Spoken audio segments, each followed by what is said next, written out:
How's it going, guys? Happy New Year, 2015 a new year, and hopefully more winners here at Wheeler Betting. My name is Chris Graham, if you haven't watched this before. This is my 3 Premier League bets this weekend. Tough coupon, very tough coupon. Someone tweeted me last night to say the same, that next week's coupon's just as tough as well. So, worrying times. I've left it at Man City, 10-11 to beat Everton. You look at that and you think that is a big price for a side who are really struggling at the moment like Everton, but being a bit of an Everton man, I couldn't quite put that up because, Everton are kind of the side who can bounce back, and I think they've got a good record against Man City and get a result there. But anyway, enough about the selections I've left out. Let's concentrate on the ones that I've left in. We'll start with the opening game of the weekend, Sunderland against Liverpool. Now, one of the themes for me this season, from a betting point of view, and there's been quite a few actually, one of them is get with Sunderland and Stoke as well when they come against the big sides. Sunderland have proved last season, especially when they knocked out some of the big sides, Chelsea famously back in I think April, that they can raise their game against the bigger sides. Gus Poyet has this knack of motivating his players to do that. It's a bit concerning when they're pretty poor against the weaker sides, losing to Hull and Boxing Day. It must be infuriating if you're a Sunderland fan. This season, not so many big wins against the bigger sides, but some very, very good performances. Let's have a wee look at them. They've drawn with Chelsea, they've drawn with Man United, they've drawn with Spurs, they've drawn with Everton, and they've drawn with Liverpool as well. About 5 weeks ago, the reverse of this fixture list.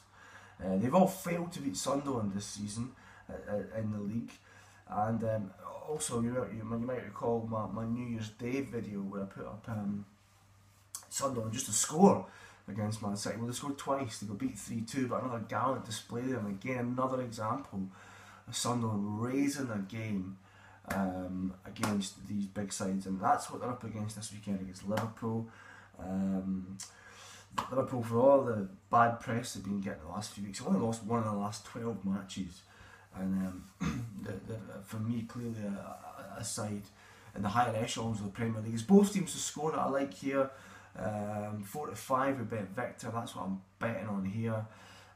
Sunderland have scored against 3 of those big 5 sides that I mentioned that they got a draw against. They've scored in 5 of the last 6 games overall. Liverpool have scored in 12 of their last 14 games and just 1 defeat in 12. Like I say, so I think both teams to score here is a reasonable selection. 4-5 we bet Victor. That's my opening shout. Game 2, and yeah, I've got another one of my themes this season has been back in Hull, and I've paid the price for that. I've had my fingers burnt for that. There's no disputing that whatsoever. It's nice to see them coming into form with 2 wins in the last 3. I hope they stay up. I think they will stay up, and I like Steve Bruce as a manager. But I'm opposing them on Saturday. They're away to West Brom, and I'm just backing West Brom here for a very simple reason, and that is of course the arrival of Tony Pulis in the dugout. There's reason to believe, Mark O'Hare put up a nice article a couple of months ago, reason to believe that when new managers come in there is an upsurge in results. We've seen that already really since Pulis arrived just before New Year. On New Year's Day they got an excellent draw at Upton Park. I didn't believe that he was actually officially in charge that day. He was in charge on Saturday when he thrashed Gateshead 7-0 in the FA Cup. Gateshead doing well in the 5th tier. That's a good result for West Brom. Very strong result.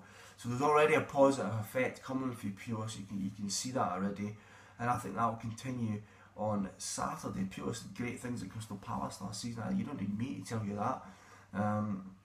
They were struggling under Ian Holloway. This is the kind of man remit that he excels at, and I think he'll keep West Brom in the Premier League, and I think it should be it should fairly comfortable. So I'm back in West Brom here. Odds against 21-20 with Paddy Power. It's as simple as that, really. I think there'll be a real feel-good factor about West Brom this weekend. The Hawthorns will be buzzing. Pulis in the dugout. They'll be absolutely prepped for this game. And in a much easier game than Hull. Hull, of course, played Arsenal in the FA Cup, got beat. And I think genuinely believe that West Brom will be too strong here, and I think odds against is a great bet against the side who, remember, have lost 8 of the last 12 matches, and that's Hull. Palace against Tottenham. So this is a real theme. It's a themed video this week. I've told you about 2 of my themes. Here's the 3rd theme, and that's the hangover effect. Something I'm quite passionate about. But well done to Spurs. Incredible to in the top 5 in the Premier League. Who the hell saw that coming? After that amazing win on New Year's night against Chelsea, unfortunately, I was blind drunk at the time, being in Scotland. Massive day, New Year's Day in Scotland, unlike in England.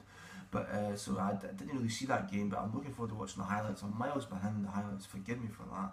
But of course they beat Chelsea, a phenomenal result, and well done to Mauricio Pochettino. They're overtaking Arsenal and West Ham. On Saturday evening they take on Crystal Palace, who are now under the tutelage of Alan Pardew, of course. A great appointment for me, did well at Newcastle. I think he'll keep them in the Premier League. So with that in mind, I feel quite positive about Palace for the remainder of the season, and specifically for this weekend. You know, I've never really been a big believer in Spurs this season. I might end up with egg in my face, and I'll take that. But I'll stick by my beliefs. And that's one of my personal principles. And the hangover effect is very much in shape here. It's resting on Spurs. The hangover effect, let me just explain, is when teams get a phenomenal result, a better result than they could ever have expected, and then the next game they drop off massively and lose when they're expected to win. We've loads of examples this season. Leicester, of course, when we beat Man United, and just had a terrible time since then. There's a few Stoke and West Ham as well. And another one, my own team, Queen of the South, who beat Rangers back in December the 12th, one of the greatest results in their history. Then, from that, lost to Cowdenbeath, they were 17 points behind them in the table, and then drew at Alloa, they were 16 points behind them at kick-off on that day. So Queen of the South feeling the hangover effect as well. I think Spurs will feel that hangover effect after their phenomenal win on New Year's Day. I appreciate they played in the FA Cup against Burnley, but I'm not counting that. I didn't believe in the FA Cup, I didn't count that for these purposes. So I think Palace rejuvenated their Pardew, Spurs hung over after their amazing result against Chelsea. I'll back Palace +1 here. As long as they avoid defeat, I get paid out. It's 4-5 with Ladbrokes. That's my 3rd and final pick in the Premier League this weekend. Have a great weekend.